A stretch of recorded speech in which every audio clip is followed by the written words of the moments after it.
너희는 먹지도 말고 만지지도 말라.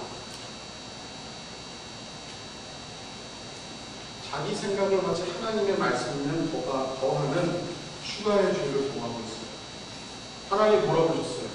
먹지 말라든지 만지지도 말라든지 내 생각을 하나님의 말씀인 것처럼 너무나 자연스럽게 뱀에게 이야기합니다. 그러자 뱀이 또 여자를 꼬시죠. 절대로 죽지 않는다. 그 나무 열매를 따먹기만 하면 너희 눈이 번쩍 띄어져서 하나님처럼 선과 악을 알게 될 줄을 하나님이 아시고 그게 두려워서 그렇게 말씀합니다. 이 교묘한 뱀은 선악과의 실과를 먹으면 한순간에 선악을 구별하는 능력이 생김으로써 피조물인 하와가 창조주인 하나님과 같게 된다고 요구해요. 창조주인 하나님과 같게 됩니다. 즉 사랑과 은총을 베풀어주시는 창조주이신 하나님과 그 사랑과 은총을 받고 그것을 풍성히 만끽하며 살기만 하면 되는 그런 복된 삶을 선물받은 창조, 피조물의 관계를 깨뜨리라고 요구하는 것을 볼 수가 있습니다. 원축복 관계의 단절. 뱀은 바로 선악을 알게 하는 나무의 실과를 먹지 마라. 내가 먹는 날에는 정령 죽으리라 하신 하나님의 말씀을 우리 창조주와 피조물의 복된 관계를 유지하라는 강력한 하나님의 사랑의 명령을 이 관계가 깨지면 사는 게 아닌 숨을 쉬며 목숨을 연명할지언정 살만 나는 인생이 아닌 죽을만 나는 삶을 산다는 것을 그 원축복의 관계가 파괴되고 죽을만 나는 고된 인생이 될 것이라는 하나님의 간절하고 절박한 경고를 정면으로 부정하고 나섭니다. 근데 뱀과 대화가 이제 이쪽으로 모이었을 때 하와가 선악과를 봐요. 선악과를 보니까 그렇게 탐스러워 보일 수가 없는 거예요. 여자가 그 나무 열매를 보니 먹음직도 하고 보암직도 하고 이쯤 되니까 이미 마음속에 먹고 싶은 마음이 가득했기 때문에 그 마음으로 그 사과를 그 선악과를 보고 나니까 이미 그게 그렇게 맛있어 보일 수가 없어요.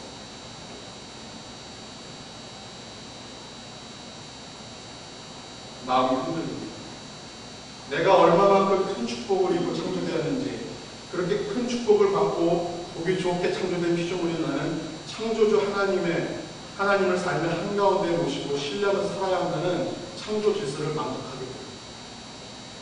이런 마음까지 온 하와에게 선악과의 실과는 먹음직도 하고 보암직도 할 뿐만 아니라 지혜롭게 할 만큼 탐스럽게 보입니다. 결국 인간은 하나님의 말씀을 왜곡하고 마침내 그 말씀을 어기고 선악과의 열매를 따먹죠. 이로써 선악에 창조된 하나님과의 관계, 창조주와 피조물의 관계는 왜곡되고 파괴됩니다. 관계가 어떻게 일그러졌으면 어떻게 할 수 있어요?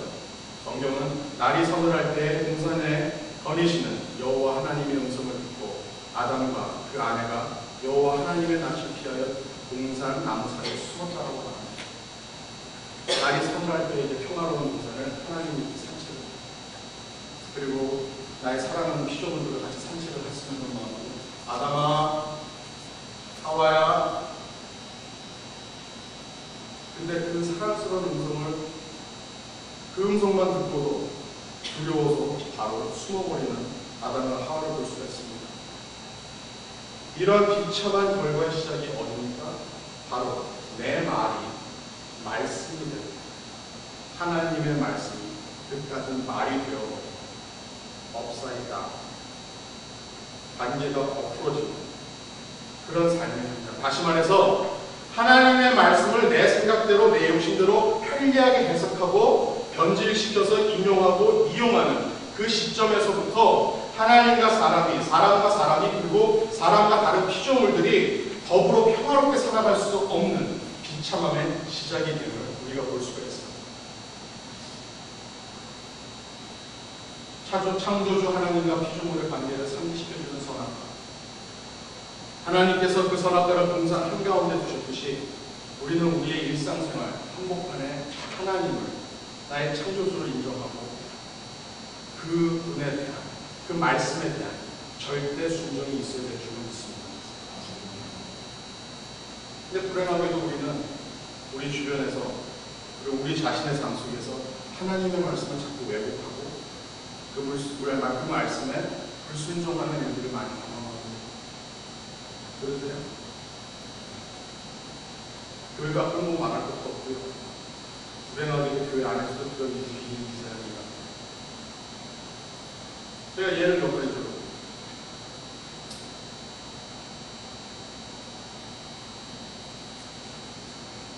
기독교 가정과 교회 안에서 성차별이 일어나 그리고 그 성차별을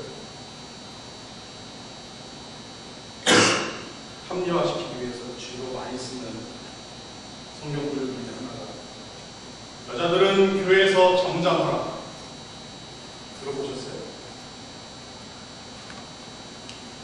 많은 교인들이 이 땅에서 예수 그리스도가 소외되고 힘없는 사람들을 감싸고 삶의 희망을 줬다고 직접 말하면서도 특히 여자와 아이들이 그렇게 했다고 말하면서도 정작 교회의 중요한 의견을 결정할 때 여자들은 교회에서 잠잠하라는 고린도전서 14장 34절 말씀을 가지고 그 말씀을 오용하면서 함께 더불어 살아가기를 의도하신 하나님의 섭리를 거부합니다. 아마 생명의 길 교회는 그런 일이 없나 봐요. 내 말을 잘 못 알아듣는 많은 교회들이 이 성경 구절을 이용해서 여자들에게 복사 안수를 주지 않았고 여자들을 어떤 중요한 재직 자리에 올리지 않았고 여자들을 중요한 회의가 있으면 거기서 빠지게 했습니다. 근데 그 말씀의 원뜻을 보면은 그 당시에 사도 바울이 이 말씀을 고린도 교회에다 보낼 때 고린도 교회에 하는 여자들이 가짜 여자들이 많았어요. 막 예배 도중에도 막 벌떡벌떡 일어나서 성령이 나에게 말씀하시는 그러면서 막 예언을 하고 있어요. 근데 그 사람들 특징이 뭐였냐면 머리를 막 죄다 풀어헤치고 나서 다 얘기했어요. 그러니까는 성경을 좀 더 정확하게 해석을 하자면 너희 거짓 예언하는 여자들아 너희들은 교회에서 잠잠하라. 근데 성경의 그 구절을 그거를 모르거나 아니면 알면서도 무시하고 내가 생각하는 나의 그 아젠다를 그거를 오버하기 위해서 성경 구절을 이용해서 쓴다는 거예요. 또 하나는 역사적으로나 사회적으로 볼 때 미국에서 가장 일어나는 가장 심각한 문제 중에 하나는 인종차별의 문제일 거예요. 제가 10년 조금 전에 한 11년 전쯤에 미국에 와서 그때는 버스턴에 살고 있었거든요.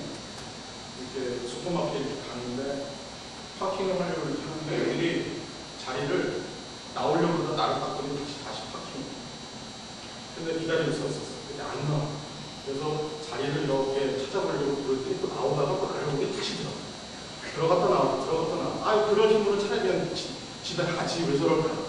5명의 애들 타고 있었는데 자리를 쑥 빼더니 제가 들어가니까 얘네들이 뭐라 하냐면 You yellow rice ball! 내 발음이 너무 좋았나? 못 알아듣네. 이 누런 쌀덩어리야! 오, 내가 어디 가서 그런 대접을 받아본 적이 별로 없거든요. 두께 꺾거든요, 생각보다. 가슴이 막 벌렁벌렁 You yellow rice ball! 미국에서 가장 심하게 백인 우월주의의 생각을 가지고 인종차별하는 KKK라는 집단 들어보셨어요? KKK라는 집단이 기독교 집단입니다. 성경을 읽다 보시면 많이 보셨을 거예요. 하얗고 밝은 것은 선이고 어둡고 검은 것은 악으로 묘사가 많이 돼요. 그 당시 언어상 그렇게 표현을 했어요. 그런데 그거를 그대로 피부 색깔하고 연관을 쳐서 KKK라는 쿠클럭스클란이라는 이 집단은 기독교 사상을 가지고 성경을 그렇게 오용해서 인종차별을 합리화시킵니다. 이 사람들은 심지어 이렇게 얘기해요.